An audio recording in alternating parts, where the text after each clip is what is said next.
అందరికీ శుభోదయం. నా పేరు ధనుషు. నేను కేబీ పాఠశాలలో 7వ తరగతి చదువుతున్న విద్యార్థిని. నేను ఇప్పుడు తెలుపబోయేది సామాన్య సంక్షిప్త సంయుక్త వాక్యాలు. సామాన్య వాక్యాలు. ఒకే వాక్యంలో ఒకే సమాపక క్రియ ఉంటే అలాంటి వాక్యాలన్నీ సామాన్య వాక్యం అని అంటారు. ఉదాహరణ: సరళ అన్నం తిన్నది, రవి బడికి వెళ్ళాడు. సంక్షిప్త వాక్యాలు. ఒకే వాక్యంలో అసమాపక క్రియ, సమాపక క్రియ ఉంటే అలాంటి వాక్యాలన్నీ సంక్షిప్త వాక్యం అని అంటారు. ఉదాహరణ: రవి అన్నం తిని పాఠం చదివి బడికి వెళ్ళాడు. సంయుక్త వాక్యాలు.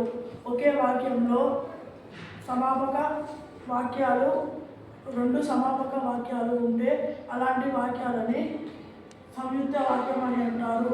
ఉదాహరణ: రైలు వచ్చింది కానీ తాతయ్య రాలేదు. ధన్యవాదాలు.